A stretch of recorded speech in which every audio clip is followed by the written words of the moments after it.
You are listening to Phoenix and the Hummingbird Chapter 12, story written and created by Jasper BlackLace and audio by Koushi. Genevieve's POV. I woke up the next morning with a half-empty glass of brandy and the empty bottle associated with my stomach in its fragile state, my eyes refusing to open. Today, I had to meet Lucinda and Ophelia in my greenhouse, and I'm not sure I'll be all that up for it. Not only from the hangover, but I don't like how I agreed to be their slave for the next week. I got up and ate the light wafer biscuits I called for, and dressed into a shorter gown with white lace petals dancing up the red skirt that matched the bodice with full flowers wrapping around my curves and a corset back. I pulled my hair back into a high ponytail and clipped a small bird clip into the elastic. I grabbed the half-empty glass of brandy and tried my best to finish it, which honestly was a shit idea as it made my stomach tornado into a mix of wafer biscuits and brandy dancing the tango. Wasting this homemade brandy wasn't ideal as it took many years of practice to perfect it. But it had to be done. I emptied the rest down the sink in my bathroom and placed the empty bottle back into my chest. I gathered my shawl before I walked off into the hallway to the library to get a book to read, as I finished my current one 3 nights ago. I walked for about 25 minutes before getting to the library. Once I arrived, I walked inside, dropping my book off at the main desk and walked directly to the fantasy romance section and pulled the next book off the shelf. It's a series called Dancing in the Arms of a Woman. It's a 6-book series about a woman who loves another. Very similar to who I am. I'm currently on book 3, and I'm honestly perplexed as to how similar my life is to this fictional woman. My brother bought these books for me after finding out about my misdeeds around the mansion. He wanted me to know I wasn't alone, I guess, but I don't see how a fictional series could fix that problem. The first book focused on the main character's denial and their youth. The second was about her trying to date men to overcome her illness. And the third, which I've just collected, is about her realizing it isn't wrong and that she should embrace who she is. After collecting the book, I left in a bit of a hurry towards the greenhouse. I arrived just short of the start of the meeting and had only a few moments to find a good spot for us to dine. Most of the time, I'd use the main pavilion, but most wildlife that lived there avoided it as they feared the staff that came and went frequently. So I picked a quiet picnic spot that had visuals of the young rabbits and their homes. They are more social and have no issues with people, but with their injuries, many stay in this spot to avoid getting stuck or lost. Ophelia seems to like the smaller animals, and she loved my brother's rabbits in his garden, so I'm sure these little ones will make her smile. Why I cared about that? I'll never know. Hello, Genevieve. We have arrived. I spun around to see both women walking toward me. Lucinda was in a sage green off-the-shoulder gown with minimal bends of the fabric in the bodice fitting her slim figure beautifully. Ophelia matched in the shade, but hers rested just below her knees with a love-heart neckline and had no folds, and sat perfectly to her body shape. For a simple summer dress, it sure knew how to affect me in more ways than just make me smile. I bit my lower lip before walking over to them, gesturing toward the table I had prepared. Welcome to my greenhouse. It's a more private location that only I am able to enter, along with those I invite.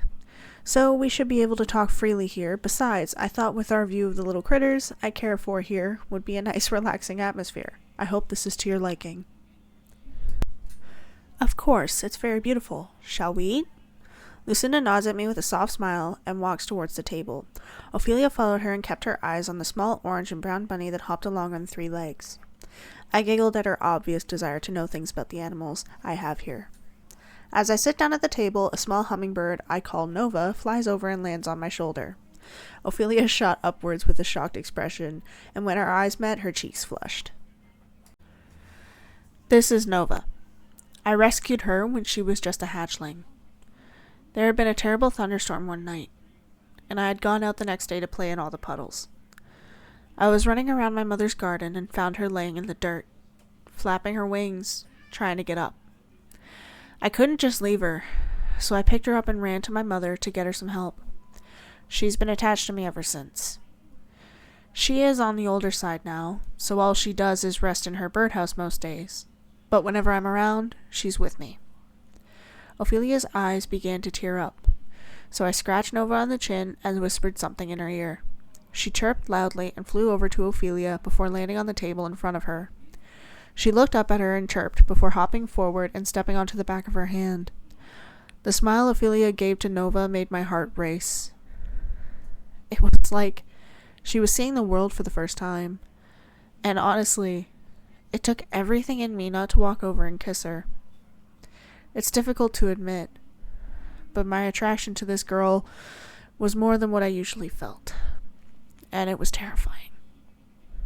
"Looks like she likes you," I say, resting my head down on the back of my hands.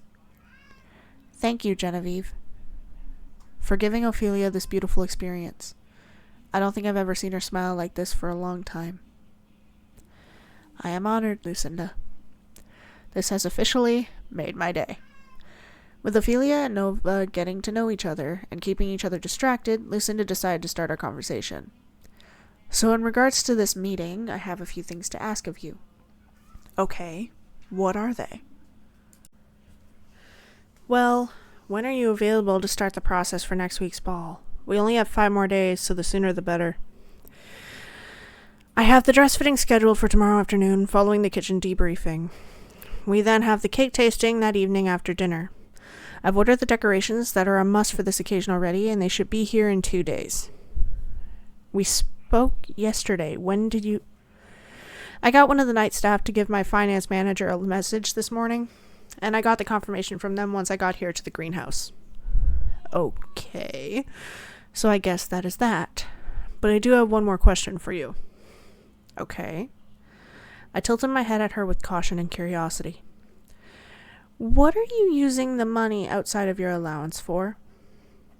I looked up at her in confusion and a glare of anger. My dearest brother doesn't know how to keep his mouth shut. "I think I've had enough for today." I stood up quickly, facing away from Lucinda and Ophelia. "Look, Genevieve, I don't mean to corner you. We just need extra money for now. I don't intend to interfere with the deal you have with your brother. I just want to renegotiate." Lucinda stood sputtering behind me. "Lucinda," I said to her coldly. I looked over my shoulder with a sharp gaze. "Give me the same courtesy I have you. I don't question your secrets. Don't you question mine. Otherwise, our relationship will no longer benefit you. This is your only warning."